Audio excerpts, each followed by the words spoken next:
Welcome to World Folk Tales, where we are going to read you great stories from around the world. If you want to discover more tales like these, do subscribe to this channel. Today's story is a Chinese tale about the Great Flood, which happened in China a long time ago. Once upon a time, there was a widow who had a child, and the child was a kind-hearted boy of whom everyone was fond. One day he said to his mother, "All the other children have a grandmother, but I have none, and that makes me feel very sad." "We will hunt up a grandmother for you," said his mother. Now it once happened that an old beggar woman came to the house, who was very old and feeble. And when the child saw her, he said to her, "You shall be my grandmother." And he went to his mother and said, "There is a beggar woman outside whom I want for my grandmother." And his mother was willing and called her into the house, though the old woman was very dirty. So the boy said to his mother, "Come, let us wash grandmother." And they washed the woman. But she had a great many burrs in her hair, so they picked them all out and put them in a jar, and they filled the whole jar. Then the grandmother said, "Do not throw them away, but bury them in the garden. And you must not dig them up again before the great flood comes." "When is the great flood coming?" asked the boy. "When the eyes of the two stone lions in front of the prison grow red, then the great flood will come," said the grandmother. So the boy went to look at the lions, but their eyes were not yet red. And the grandmother also said to him, "Make a little wooden ship and keep it in a little box." And this the boy did. And he ran to the prison every day and looked at the lions, much to the astonishment of the people in the street. One day, as he passed the chicken butcher's shop, the butcher asked him why he was always running to the lions. And the boy said, "When the lions' eyes grow red, then the great flood will come." But the butcher laughed at him. And the following morning, quite early, he took some chicken blood and rubbed it on the lion's eyes.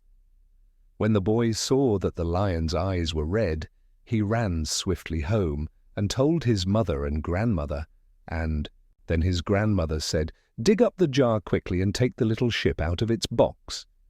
And when they dug up the jar, it was filled with the purest pearls, and the little ship grew larger and larger, like a real ship. Then the grandmother said, "Take the jar with you and get into the ship.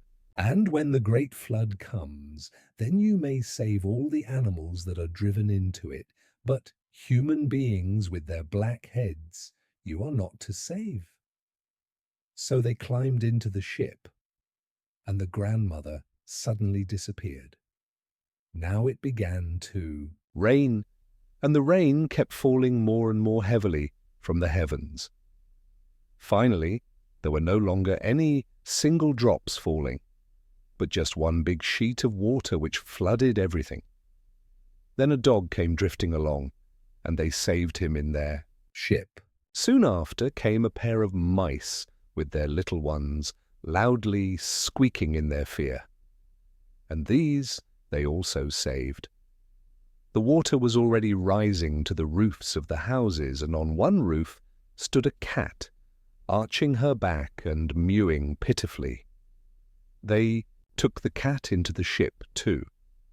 Yet the flood increased and rose to the tops of the trees, and in one tree sat a raven, beating his wings and cawing loudly, and him too they took in. Finally, a swarm of bees came flying their way. The little creatures were quite wet and could hardly fly, so they took in the bees on their ship. At last, a man with black hair floated by on the waves. The boy said, "Mother, let us save him too." But the mother did not want to do so. "Did not grandmother tell us that we must save no black-headed human beings?" But the boy answered, "We will save the man in spite of that." I feel sorry for him and cannot bear to see him drifting along in the water." So they also saved the man. Gradually the water subsided. Then they got out of their ship and parted from the man and the beasts. And the ship grew small again, and they put it away in its box. But the man was filled with a desire for the pearls. He went to the judge and entered a complaint against the boy and his mother, and they were both thrown into jail. Then the mice came and dug a hole in the wall. And the dog came through the hole and brought them meat, and the cat brought them bread, so they did not have to hunger in their prison. But the raven flew off and returned with a letter for the judge. The letter had been written by a god, and it said, "I wandered about in the world of men disguised as a beggar woman, and this boy and his mother took me in. The boy treated me like his own grandmother, and did not shrink from washing me when I was dirty. Because of this I saved them out of the great flood, by means of which I destroyed the sinful city wherein they dwelt. Do you, O judge, free them, or misfortune shall be your portion." So the judge had them brought before him, and asked what they had done, and how they had made their way through the flood. Then they told him everything, and what they said agreed with the god's letter. So the judge punished their accuser and set them both at liberty. When the boy had grown up, he came to a city of many people, and it was said that the princess intended to take a husband. But in order to find the right man, she had veiled herself, and seated herself in a litter, and she had had the litter, together with many others, carried into the marketplace. In every litter sat a veiled woman, and the princess was in their midst, and whoever hit upon the right litter, he was to get the princess for his bride.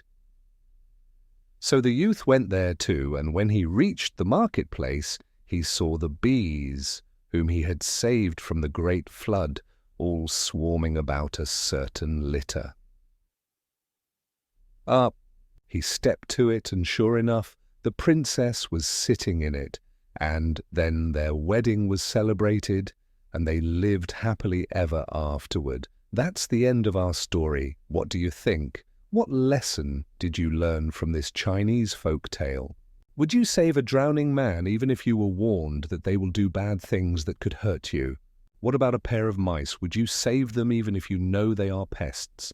Share your thoughts in the comments. Click that like button, share this with your friends, and subscribe to this channel if you want to listen to more world folk tales. The source for this folk tale is the Chinese fairy book via the Gutenberg project, translated from the original Chinese by Frederick H. Martins.